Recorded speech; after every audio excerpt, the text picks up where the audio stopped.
Hi, everyone. Welcome back. We have some special guests here today with us. We are actually doing a recorded video this time just because of the holiday schedule and everything like that. And everyone's so busy. So this was the best time that we could make this happen. November, if you're not already aware, is Adoption Awareness Month. So that is what our topic is going to be about today. So why don't we ask our guests to do a short, introduce yourself.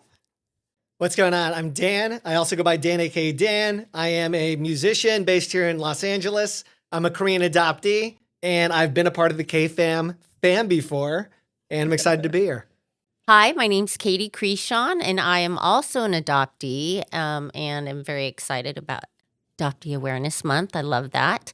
I have been here in the United States since I was about 6 months. And I'm just excited to be a part of this today. I really look forward to our event. Yeah, I think you guys both have different stories, but I think it could resonate with other people that have gone kind of through that adoption process as well. So that's why we thought this would be a great time to share. So before we get started with the questions, we thought maybe if you could do a short intro to your adopted family. My situation was I was raised in Ventura County and grew up in Southern California. I had parents and a sister. Wait, actually, what do you want me to say for this section? I guess just anything. Just a brief introduction about your adoptive family, just to have people kind of have a context of where you guys are coming from, because you two have a different background of your adoption story. So yeah. I was raised in Southern California, Ventura County. Mom, dad, my sister was adopted as well from Korea. She's about 3 years younger than me, and so I did grow up with an adopted sibling. She's also Korean. She's also Korean, and I lived a very American upbringing, very American in Southern California. Yeah. Dan has kind of gone through his adoption story as well through your documentary that you did. So, So if you're interested, you should check that. I'll talk about that in a little bit. Katie, what about you? Well, I was adopted from Korea when I was 6 months, and I was adopted to a family in Minnesota that already had 2 children. I was in the middle, so I came at 6 months old. I lived with them for about 3.5 years, and unfortunately for me, there was a lot of abuse in the family, and after some time of going back and forth, I was pulled from the family and then readopted to another family that then moved from Minnesota here to LA. So I grew up from the age of 4 in Glendora, California.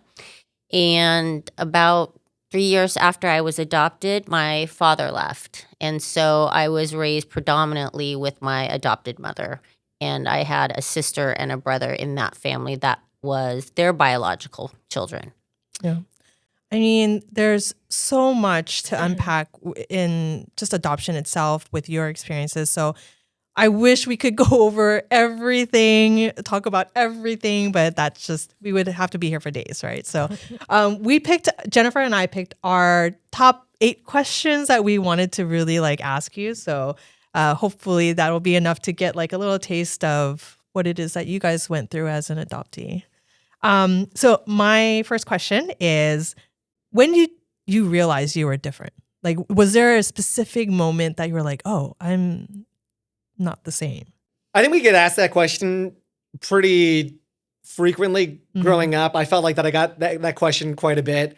I think for me, there wasn't a moment where I just identified that I was adopted and I looked different. I think that I just kind of always knew, maybe in the back of my head. And that even as I was maybe really young and I didn't necessarily have the ability to be able to really tell the difference between what it meant to be Korean and not Korean, that I think I always just kind of knew in the back of my head. And then maybe when I got into kindergarten, it became a lot more obvious that I was a lot more different. And then that's around the time that I think you become more self-aware, more of the identity plays into it. So probably around that time is when I kind of figured it out. But But the most part, though, I don't feel like there was ever like a significant moment. I was kind of like, no. I would agree with that as well. Like for me, I from the very beginning was told I was adopted, and because I did not have a birth certificate, they had supposedly found me on the street. They estimated my birthday. They gave me a name. So for me, I really grew up with that information and never really had that moment. I would say I had more moments of realizing that I wasn't Caucasian like my family, but I did always know that I was adopted. So, Dan, were your parents pretty open about you? You know, you were adopted. This is like, Yeah, they were. We had, at least before maybe I turned 5 or 6, that they ordered. There was like a magazine where you could like order games from Korea, toys, and like different. Oh. And so they did do a good job at that, at being able to like have things that like kind of represented the culture. And then there weren't any other Asian people really in my hometown, or at least that I was aware of until I got into high school. And I think that my parents at least tried to do some adoptee related activities.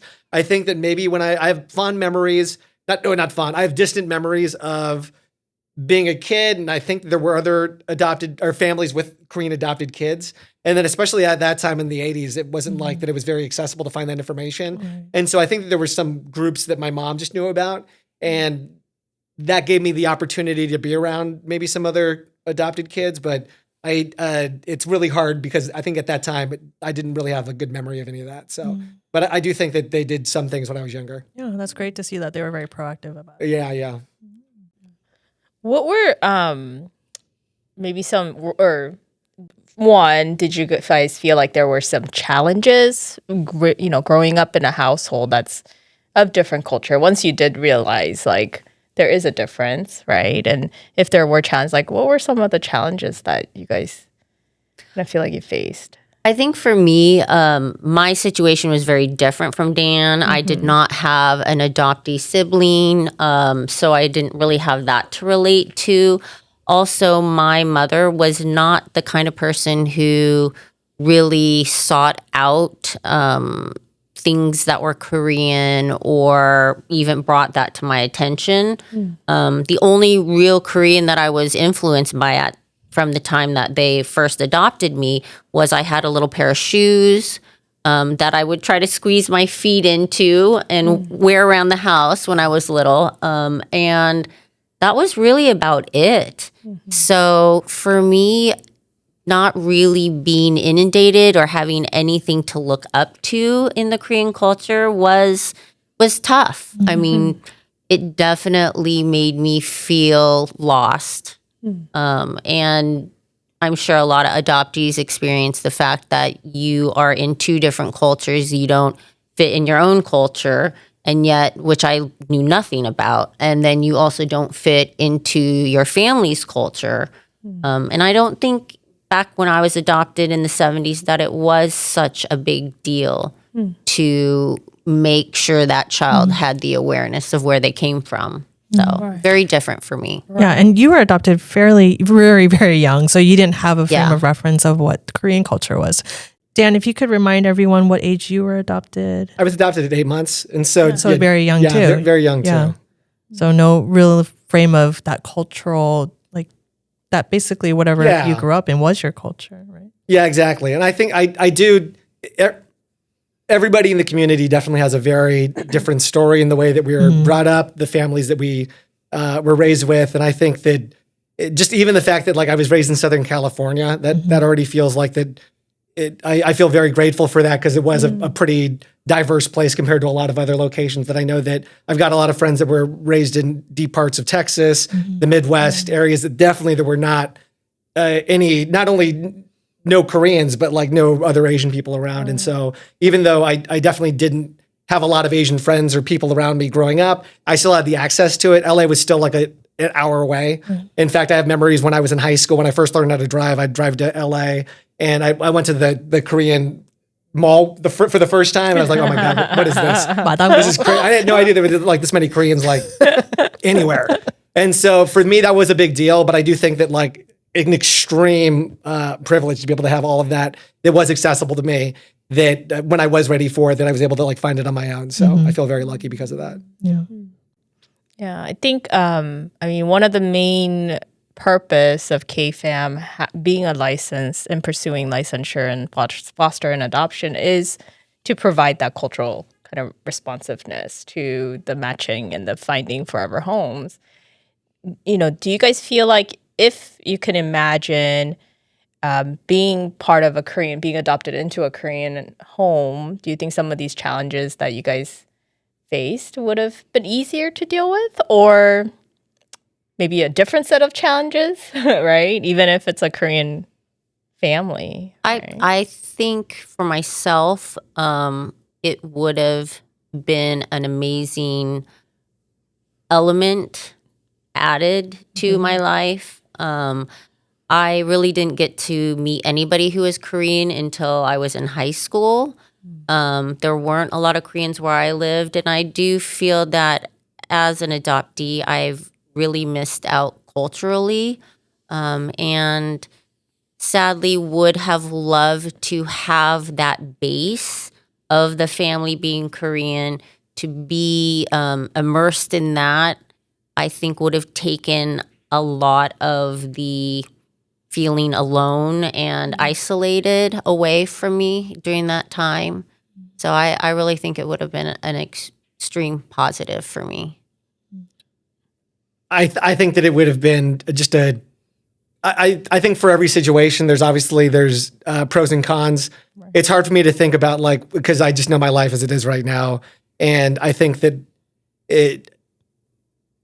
being adopted is complicated in general. And I think that like, there's a lot of things that I'm dealing with right now that I think regardless of my parents being Korean or non-Korean, that like, I'd probably feel very similar to some of the things that I'm currently like dealing with and thinking and reflecting on my life.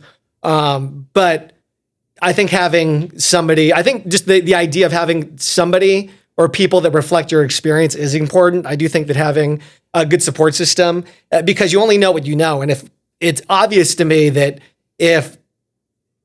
for even my parents or the people that I was around, that as much as they wanted to try to understand me, or as much as they wanted to try to provide the best life, that there were still a lot of things that they just didn't know, and that maybe it probably in weird ways passively aggressively affected me. And you don't, all of these are like little things that just kind of like add up. Right. And so I'm sure that it would have been a different situation if I was raised with a Korean family. But I do think that looking at my life now, that it's hard for me to play that, the what if game. And then also most importantly, that I think there's just things that are a common experience, whether it was an Asian family or non-Asian family, that I think I'd still be maybe dealing with right now. Right. But I 100% agree, though, that like I do think that having somebody with your experience though around does help probably. Because there's that still sense of loss, right? Yeah. Regardless of which family you're going to, I would assume. Yeah. I would say yes, but I think it would be softened to be adopted into your own culture. That yes, you'd still have the like, who's my birth mother, but I feel like you wouldn't have such a hard time assimilating into society because you would already be immersed in your culture. Right. Yeah, I largely agree with that. Yeah. So growing up, you were both adopted fairly young, and so probably didn't grow up eating a lot of Korean food. Do you remember the first time you tried Korean food and you were just like, what was your first experience? I might have had it when I was in maybe junior high. Okay. Again, I think there were some other families with adopted kids, and that because of that, I think they had they tried their best to make Korean food. And then there were like some Asian families in my city, and that like when they found out that I was adopted, they like tried to, here's Asian food, here's kimchi. And so that was like interesting to me too. But it probably wasn't until high school that I really realized it. But when I was younger than that, maybe in junior high is when I first had it. Yeah, like probably bulgogi or just something really accessible. Was that something that you enjoyed? You were like, no, I think that I liked it because in the same way that sometimes when I get to experience Korean things, that part of me is like, oh, I need to enjoy this, or I need to be like, oh, I have to find some meaning in whatever this thing is. That's not always like, it's not possible to find meaning in everything, especially if I didn't have any connection to it before. But I think I was always looking for the meaning. I was like, I have to enjoy this or else I'm not Korean. And then I think that somehow like weirdly made me, I just kept on trying it until I was like, oh yeah, this is good. And so it's weird how you can kind of like fake your way into like liking something. How about you, Katie? Well, so my experience was very different. When I was in high school, I became friends with a girl named Susan Chan, and she was very, very Korean, very, very Korean. And she was the person who introduced me to Korean culture and Korean food. So she'd take me with her friends. We would go to Hacienda Heights. And I just remember getting off the freeway and going to this place. And the first dish I had was this super spicy octopus dish that came out in a huge pan. And I just remember being like, what is This is what you make me try first. I'm a little scared. But I remember the taste and just the burn of it because it was really spicy, and I love spicy food. And it was such a unique experience. I'm like, oh my gosh, I love this stuff. Like, I couldn't get enough. So we actually, through the years, I would go with her. And she would take me to all these like little different places in Hacienda. And so I feel really fortunate. And I even went to her home where they had the huge rice dispenser, which I thought was crazy. I'm like, who's got a rice cup dispenser in their kitchen? So I really loved that part. I was so happy to finally get to taste food from my culture. How did you like spicy food at the very beginning? Did you have a lot of spicy food like growing up? I couldn't do spicy food. Still, even now? That's why the first time that I did kimchi, it did kind of freak me out a little bit. Yeah. I can do it now. It's fine now. But like when I was at that age in high school, not exposed to a lot of spicy food. I kind of like burn your colon out. Yeah. Because it's so different now because everything Korean is so hot, right? But I'm sure back then it was probably a little bit more difficult to find that kind of. You'd have to look for it to actually like experience that. I mean, this dish was probably one of the more spicier things I've eaten in the Korean culture. Like, I've tried other dishes now, of course, through the years, but this one was like embedded in my memory of like, this is going to pretty much burn anything out of your body that's not supposed to be there. But I'm like, octopus, what is that? Who eats this kind of stuff? I know, that's a very interesting first dish. I know, I don't know why she ordered it, but it was just like, this is very tasty. So yeah, I was able to handle a lot of spice. Okay. Lucky me. So then I guess now as adults, like, how do you identify your culture with? Is it more Korean? Is it more American? Is it like, Or what do you, I guess, would your culture be like a Korean adoptee? Like, would you say that as your subculture or whatnot? I always think that I knew what it was like to be Asian in America. I didn't really know what it was like really to be Korean in America. So I think that I'm largely more like Asian American in the way that I would maybe identify myself. But I do think that with all of the ways that my life has moved around and all of the new things that I've learned, that I definitely have come to appreciate Korean culture so much. And I do think that I am proud of being Korean. I think that it is an exciting time to be Korean in America. There's a lot of really exciting things, which makes me be like, oh, that feels really great to be included in a way that I just happen to, I didn't even like plan for it to happen. I just happened to be like Korean at the right time. So that's kind of like an interesting, weird thing to think about. So largely Asian American, but Korean American. Yeah. I think for me, I do agree with what you're saying that it is such a great time to be Korean. And for me, being older and part of an older generation of adoptees where it wasn't praised to be Korean. There weren't people who looked like you on TV. It was very difficult to find somebody to look up to Korean wise. And now I feel like, having seen a little bit of both sides as a Korean adoptee, but also being a Korean American, I am grateful for the experience, but I also still feel distant from both. Like, I do want to fit in with both. Like, I go to the adoptee events, and there's just a part of me that still feels like I don't really fit in. And it's not because other people are making me feel that way. It's just, I think some people do speak Korean. Some people do write Korean. Like, I have a lot of my adoptee friends who have been able to learn, and maybe just because of my age, it's harder for me to learn the language. And then being a Korean American, because my family was all Caucasian, I never really had pride in that. But now, at this time, it is so different where I do feel proud, regardless of not feeling that I fit in with either group. I do feel proud of myself at this point. So I'm really grateful for that. Yeah, that's great. Dan, you're slightly different from Katie's experience where you've actually met your birth family. Katie hasn't. And so if I ask this question is like, do you ever wonder where your personality or your talents come from? You can can you tell from your birth family is like, oh, like they're very musical. So maybe that's where I got it from. Does that help? Or because I think that like there should definitely be a nurture versus nature test done on me. That I think that I feel very strongly about that topic. That nature gives you it's the clay. You're like, that's the ball of clay. And then like whatever things are in the clay to begin with, like that's what your nature is. Nurture is like 90% of it. Like nothing happens with the clay if nothing happens with the clay. You got to like make the clay turn into something. And so that's what like the nurture does. And so I say that to mean that like, I have no idea. There could be something innately within my biological family that gave me my personality. I kind of don't think so, mainly because I think that the things that made me go into arts and go into the direction that I am strongly just being in America and like being in Southern California, being exposed to like Western media, wanting to like grow up to be like a musician. Like those are all things that are like available to Americans versus maybe if I was in Korea, it was just not a thing that I think a lot of people would have allowed their kids to like go in that direction.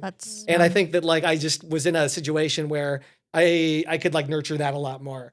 And I think that maybe if I was in Korea, that wouldn't have been something that I would have been able to pursue as much.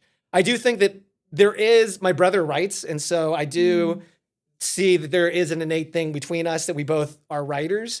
And I think that's great. But beyond that, it's hard for me to see where the other things came from.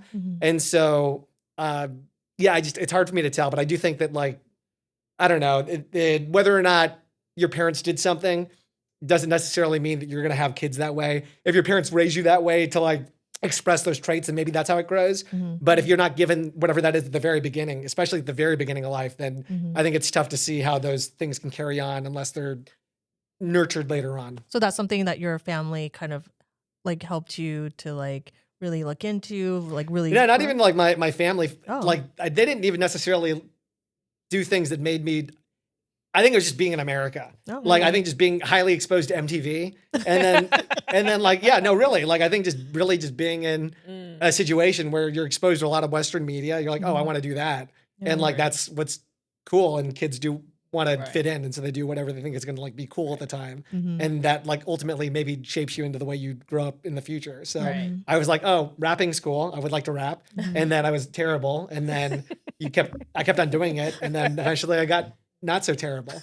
So it's just funny how those things kind of like work out. Right. You didn't grow up with the. But it's not like my parents told me to like do any of those things. But they were also not like, but I think the main thing is they weren't against it though. Right. I was never like feel like that I was limited, like, oh, I couldn't do these things. Right. And so I think that was maybe the bigger thing that opened it up to like, oh, what do I want to maybe do? Yeah. I mean, which I was, again, very, very lucky to be able to like even be able to say that. That's like a crazy thing that like, not a lot of people get to do something like that. Yeah, I feel like if you had grown up in a Korean house, that would not have been an option. Yeah. I mean, it's still to this day, it's doctor, lawyer, right? Like, which one? Pick. You got two, right? How about you, Katie?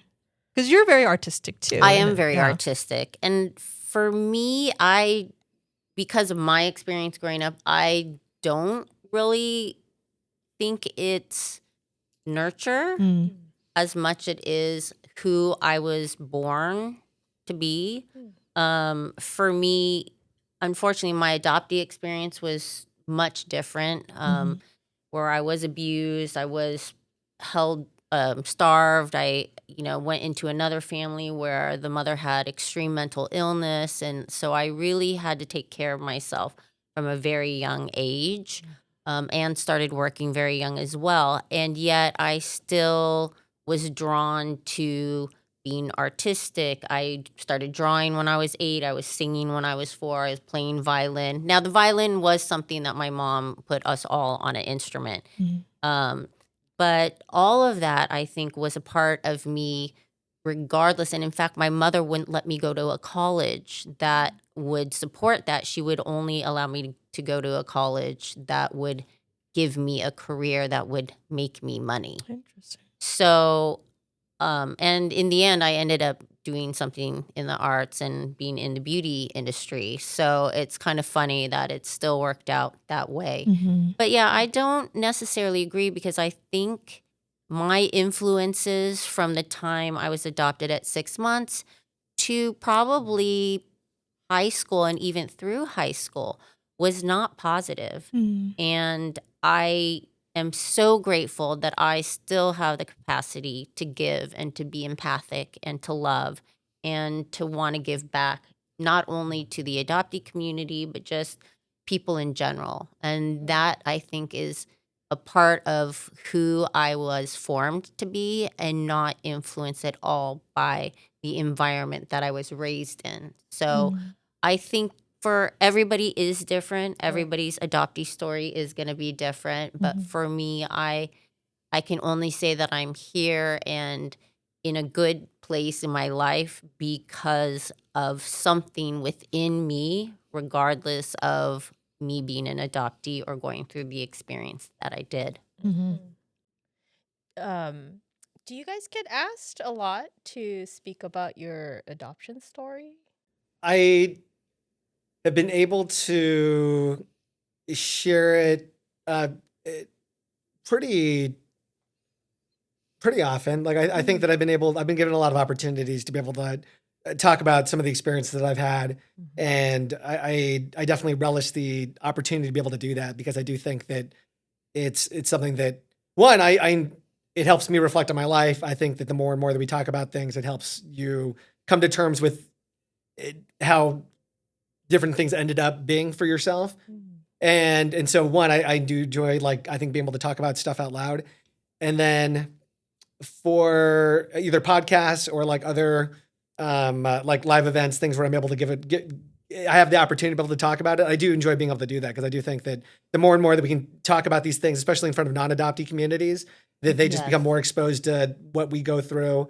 And I think that, again, if you don't know, you don't know. And so there's a lot of people that it's hard for me to blame them for not understanding the experience of like what it is that we go through, because if they never did it, like I think that totally makes sense. And so the more and more that I can be a touch point for those people, I think that's a positive thing.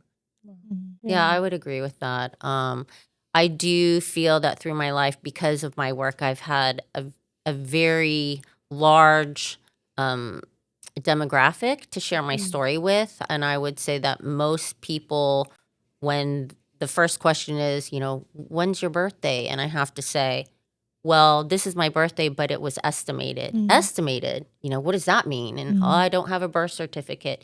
And it is interesting because the initial thing is people are like, oh, it's terrible, so awful. But it's a way to say like, but amidst all these things, it's still been a good thing. And I love sharing my story. I love letting people know that there is very many different stories out there. I think that unfortunately in the adoptee community, we know what's gone on and we know what's gone on among other adoptees. But I think the general public is not really made aware of the ups and downs or the lack of support or the things that these kids need in their lives as they're growing up. And that's like why, for me, sharing here with you guys today has been such a wonderful chance because you guys are such an instrument in Korean adoptee and Korean fostering. And so I'm just so grateful that you guys have this platform and that we're here to be a part of that. Yeah. It was, even though I've been working with K-Fam, and I kind of see the other end of the adoption process, however we help the adoptees, it was still interesting to see your perspective. When we were talking earlier, you said that it bothers you when people say you're so lucky. Yeah. That was very that stuck Yeah. with me. Like, oh, that's not how some people might feel that.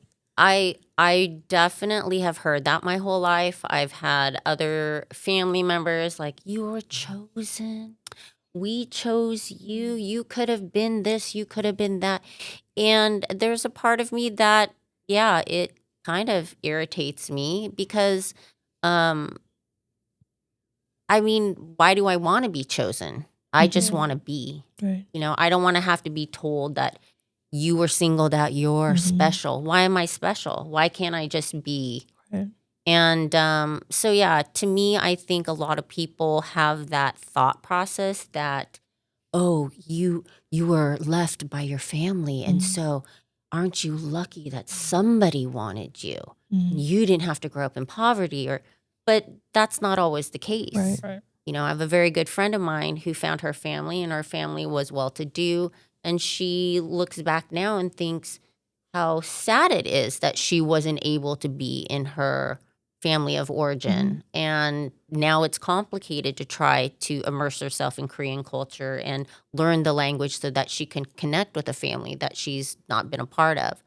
So I think creating more awareness is such an important thing so that people do realize maybe a different way to approach an adoptee, whether it's a Korean adoptee or just an adoptee in general, that it isn't such a joy, that maybe it can be a point of sadness for them. And so learning how to navigate that for other people, I think is something that would be really important. Because that statement also, it's kind of, if you think about it, it's about the adoptive parents or that family, right? Like that's a reflection of it's about us. It's not really a statement about the adoptee and their perspective, right? And it's not about their journey. It's just about, look what these other people did. Yes. Yeah. So I agree with that. Yeah. That's actually a really good segue to another question I was very curious about is, we are doing this because to celebrate the awareness month, right?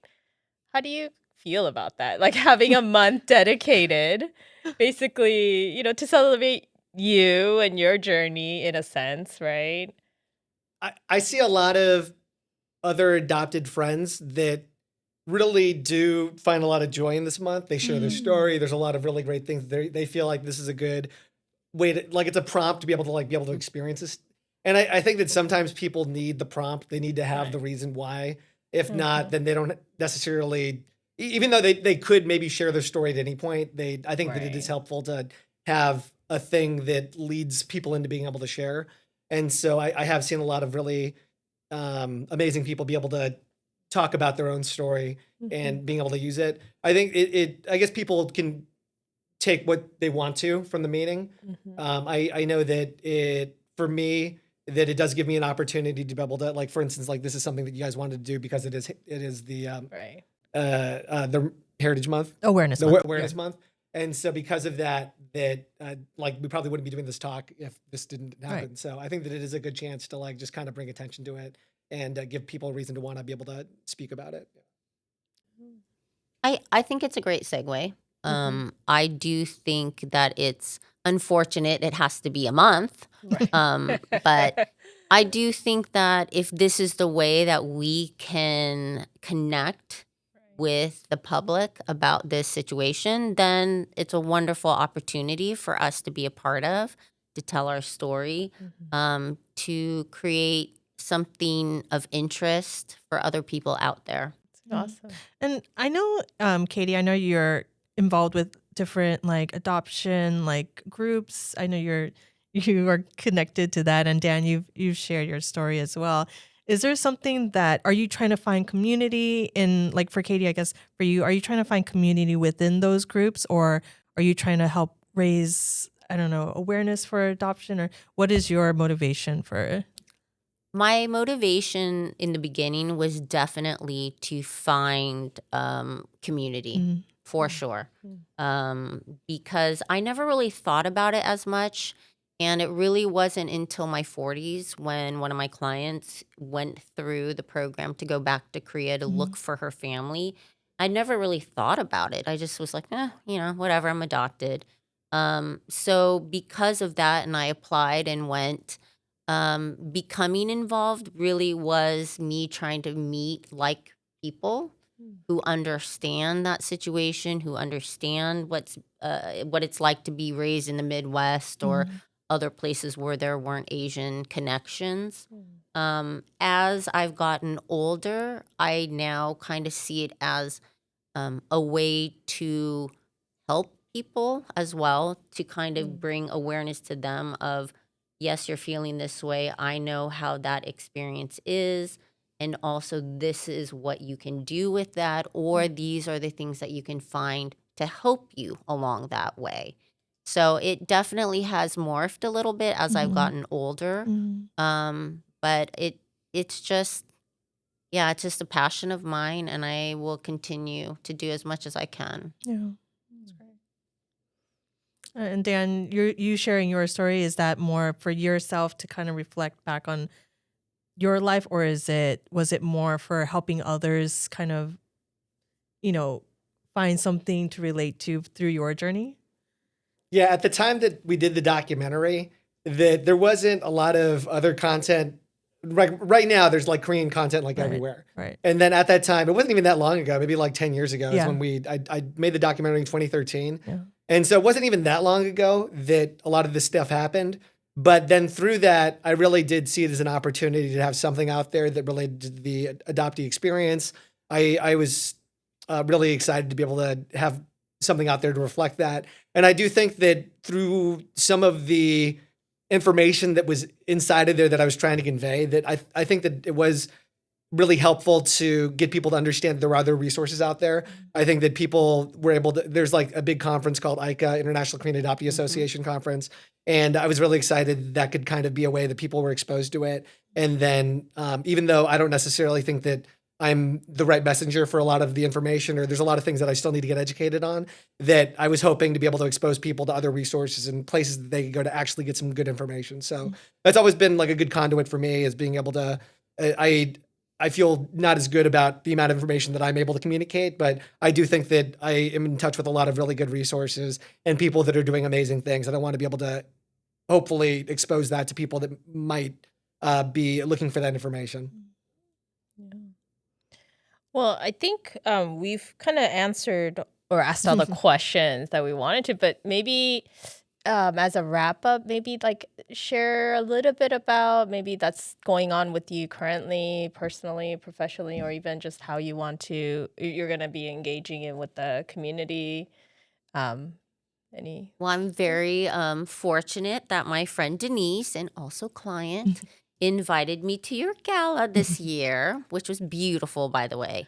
And it really was, I was just electrified after that night. I'm like, oh my gosh, I got to get involved. Like, I got to help these people. I want to be part of this. I was so excited. So for me, I really just am happy to utilize whatever skills I have to help this community, to be a part of it. I am in the beauty business, and I've been really fortunate to meet so many different kinds of people and have contact with so many different people, as well as I've just launched a product called Kiki Balm that is really kind of along the lines of people who can't afford a certain lifestyle in the salon and can use this at home. So I'm really, that's in all of my work, is really just trying to help. And so, yeah. Why don't you let people know where they can buy this? Yeah. Thank you. It's kikihouseofbeauty.com. Or you can go on Instagram at Kiki House of Beauty. And I'm on Amazon under Kiki Balm. And I'm on TikTok as well as Facebook. I also have a salon called Boutique Salon, which is in Westlake Village, California. You can also purchase it there, or if you'd like to come for makeup or waxing or tattooing. So come find me. I'm gonna do all of that. I mean, Come on over, Dan. I mean, Dan is very busy as well. So Yes. why don't you tell everyone what you have going on? I am currently in the middle of putting out some new music. I have a new single out. It's called You Can't See Me. It's currently on Spotify. If you guys look up Dan, aka Dan, on social media, as well as all of the streaming platforms, please go listen to it. I'm going to be releasing new music over the next year. The album will come out hopefully either spring or summer of next year. And through the music, it's always been my goal to be able to reflect my experiences, just all of the things, including being adopted. I have some songs that are from that experience that I'm going to be putting out. And so I think that's always been my best way of being able to communicate some of those feelings. And I would hope that people are able to find some connection within that. So please just listen to the music. Yeah. Dan, aka Dan, you'll see all the stuff there. Yeah, because I think it's listed as like emo rap. I think it was. I forget what the genre was, but so I listened to it, and it's not really my genre of music, but I actually really enjoy it. Thank you. Good. Right. I don't know. Like I've done a poor job at being able to like communicate like what I don't even know what kind of music I make. Yeah. So yeah, Good definitely. music. That's the genre. Yeah, definitely support them if you can. We're always I'll looking. play your music while I'm waxing people. There we go. Yes. Eyebrows and Dan. Yeah. Use that for the TikTok sounds. Yep. I'm there for you. Okay, do Yeah. you want to share a little bit about KFAM's? Yeah. So I think one of the things that I've kind of noticed in our conversation is that, if we can provide more support to biological family, whether you're, the whole process of adoption and being adopted is very complicated. And whether it's with the same ethnic background or different background, it still has its challenges and then good parts too. But at KFAM, one of the unique things is we don't always just focus on the adoption piece or the foster piece. We also work with biological family or parents who want to have that option to be able to stay together, right? And so we do supportive programs for families, whether it's through financial kind of tangible ways of like supporting them financially, or it's giving them the right tools and education so that we prevent abuse to kind of make it the reason for the family to have to be removed, right, or separated. And so a lot of times, sometimes when we talk about KFAM being an adoption agency, some people do think of kind of the negative side of like, do you go search for birth moms, right? And like convince them. And like we basically were like hoarding babies or like, actually, no, we do work with birth moms, but we work with them so that if they choose to really go through the pregnancy and raise their child, we want each family to have that, the opportunity to have that healthy family and the healthy family unit, right? So, yeah, that is something I did want to mention to our viewers is that we do a whole spectrum of services for families, right? And so, yeah. Okay, so we're coming towards the end. I just want to thank you guys for coming on. I think what you shared, both on and off camera, was very enlightening for me as someone that not really immersed in the adoption, like story. And so it was very interesting to hear that different perspective. So I really thank you for coming on and being like, Thank you. being willing to share. So if you haven't noticed already, you will see on the table, we have some Labubu's. We are still doing a fundraiser in the month of November. So if you're still looking for that Labubu, you can still check out our Instagram, which is KFAMLA. It'll have all the rules and how to donate there. Jen, do you want to do that? Yeah. So, and then our next YouTube live is going to be on December 10th. We will have Misuk, our mental health program director, join me. And this one actually is going to be in Korean. And we're going to just talk about, how do we prepare for the holiday blues? Because it does happen. We do get a lot of more interest in services from clients in the community during holiday times because it does bring up a lot of sometimes difficult emotions. And so we'll be kind of talking about how do we navigate that. And so please join us on December 10th. Yeah, I mean, holidays can be stressful. So, yeah, so stay tuned. So, again, if you found this video helpful or if you enjoyed it, please press that like button and subscribe. But we'll end it here. So, Bye from K-Fam. K-Fam.